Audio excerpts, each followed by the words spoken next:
Hello everyone, I am Mr. Rain, and today we'll be talking about live service for games. So, with E3 come and gone, let's talk about something that worries me a lot about the gaming industry, which is live services. So, as always, let's discuss what they are and why I don't really like them. So, live services are designed where you pay a monthly subscription for access to a library of games, the occasional free game, discounts, and other added features. On paper, this looks really good, but so did Spotify, Netflix, and other streaming platforms. Not to say those platforms are bad, but in the past, some songs on Spotify disappeared due to them unable to re-sign or losing the ability to play a certain song or artist because the record label wanted a better deal. Imagine a new game getting pulled from a live service because the publisher wanted a higher stake, and now you're locked out of that game entirely until they come to an agreement. Netflix offers a decent variety, but they constantly shuffle their movies and shows in and out. A live service with rotating games isn't a bad thing, so long as that live service offers a discount whenever they decide to stop hosting any games. Having hours put into a game and then have it taken away from you is not something I will ever support. A live service for games simply isn't for me right now, but that's because they're not hosting games that I like, and therefore is not worth it for me. In the near future, when it becomes more streamlined, I may think about it. Right now, live services are just starting, and none really have anything remarkable to make me want to support any of them. So far, the best deal, I think, is the Xbox Pass, but that's because I don't own an Xbox, and the service would allow me to play those exclusives on PC. They seem to have a larger library than any of the other current live services, and if I were able to gamble with any of them, this would more than likely be it. So why am I skeptical about live services for games? Mainly because of how unstable and ever-changing a service like Netflix is. A company that spends millions making its own exclusive content but doesn't put any into expanding their library is mind-boggling to me. Simply adding a show here, removing one there, and so on. I understand they have all the statistics and they're more than likely to pull the least popular shows, but then you have a case like Daredevil and Punisher that instantly get cancelled because Disney wants to do something different. This is a big concern I have for live service in gaming.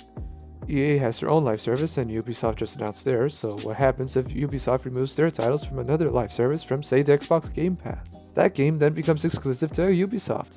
Granted, it's a PR nightmare if something like that were to ever occur, but these publishers can decide whether or not their new game will be in which live service. Wow, that's a weird sentence. Me? Try that one more time.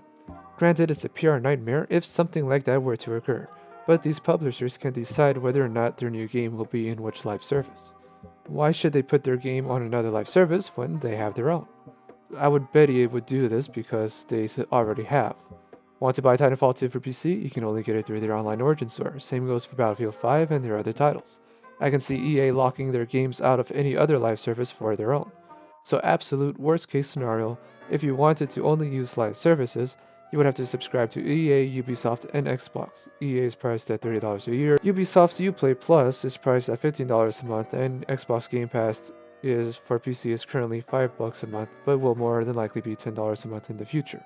But that means per month you're spending about $30 per month to access 3 different game libraries. On the surface, that sounds like a really good deal, but Ubisoft and EA don't make games every month, meaning that your library for those services will be stagnant most of the time. And while a broad service like Xbox Game Pass will have a plethora of games available. A lot of this comes down to personal taste and which service is more valuable to you. But just because a service boasts about having 50 plus games, it still may not be worth it to you. On top of all this, there's no guarantee that a brand new $60 game will be available through these services. So you may end up spending another $60 on top of your subscriptions to get that one new game. If you have money to burn and like playing any game, then it may be worth it. But if you're selective with what you play, then I simply can't currently recommend any of these live services. I don't look at live services as being entirely bad, but we just don't really have a gold standard to show what a proper and well-designed live service is. I can't blame EA or Ubisoft for throwing their hat in the ring before another live service comes out that offers more titles than those companies own, but the big concern that I have is just how greedy they will be. Are they going to cooperate with those other live services or not? And I honestly don't want to pay for multiple services when I'm only playing 1 or 2 games from their library. So what do you think about this? Are you looking forward to live services, or is there something else that's concerning you? Let me know in the comments below. Thank you all for watching. If you liked this video, please give this video a like. If you want to see more, please consider subscribing.